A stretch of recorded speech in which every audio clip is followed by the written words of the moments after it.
you kind of left the movie making business at an interesting time. Perhaps you saw the changes. Um, there's been a lot of excitement with Netflix, with TV. So the role of film in society has changed.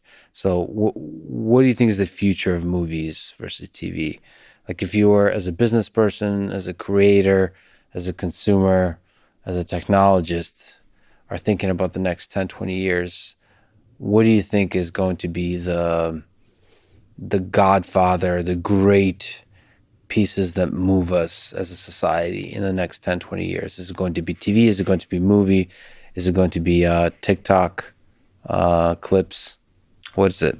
Well, so I think the other category that I would add to that will be the next great medium is truly immersive virtual reality, in which new storytellers will emerge, especially when you can go into VR and there's enough computing power to sustain it and to allow it to be social and, for you to have different paths to go down.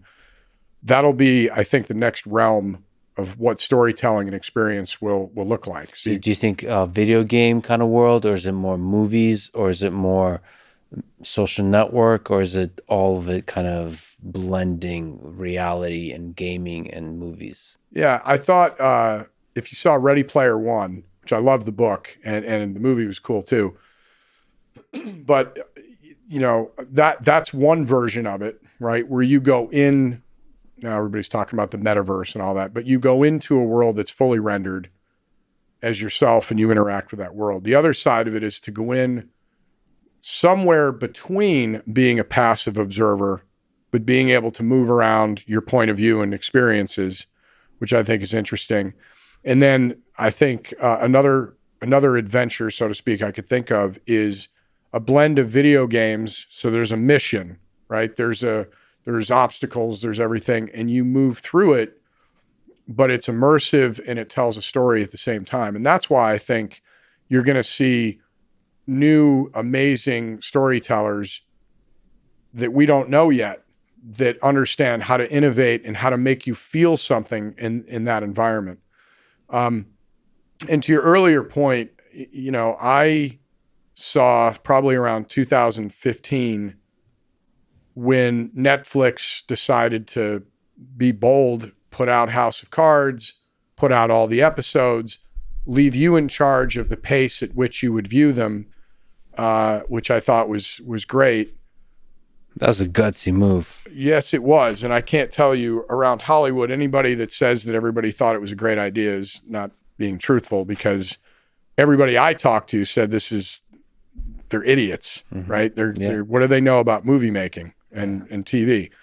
And what I saw happening was, if you look at what Netflix pulled off and they realized that there isn't really a moat around the studios, you really could make stuff, and really good stuff. And so they started to create their own content that pulled in Amazon, which pulled in Google through YouTube.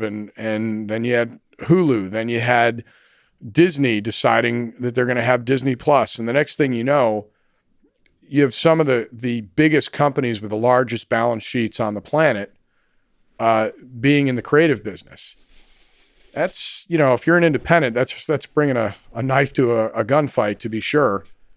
And so, I thought that was interesting. The other thing that it used to be that movies were where the big things happened and television was sort of, it was small screen, different experience. And you had something like Game of Thrones come out, which was not only on the same epic level visually and storytelling wise, but had the budget to be able to do it. And now I think you're seeing all kinds of different storytelling taking place. And I also like that you're not pigeonholed into a time. Like, you got 2 hours to tell the story.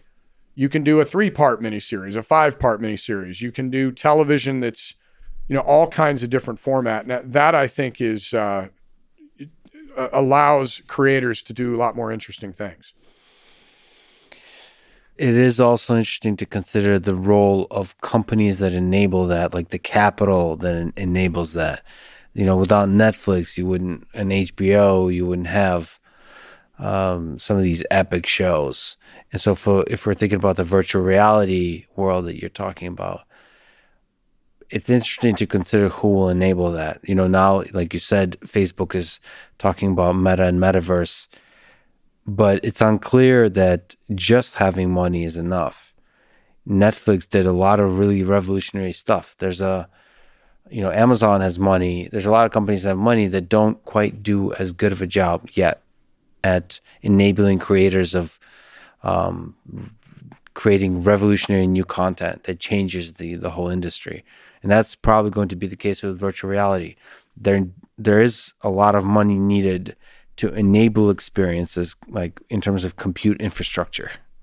There needs to be a huge amount of money there, but you also need to somehow give freedom to creators to have fun, to do their best work, and at the same time, like, provide the perfect amount of constraints, all of that together. Like, however Netflix makes it happen, they do a pretty good job, because it's a very constrained platform.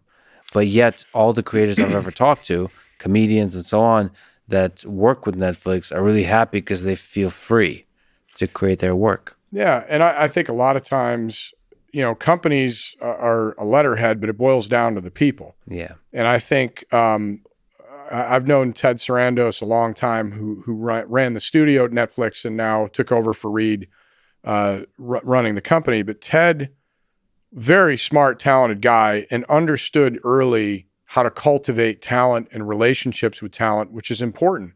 When you're dealing with creative people, their motivations and their goals are not always the same, right? They're not always capitalistic, right? And so in terms of being able to communicate with creative people that are not always A to B to C is a talent. And so I think they did a great job. Ted did a great job with that early.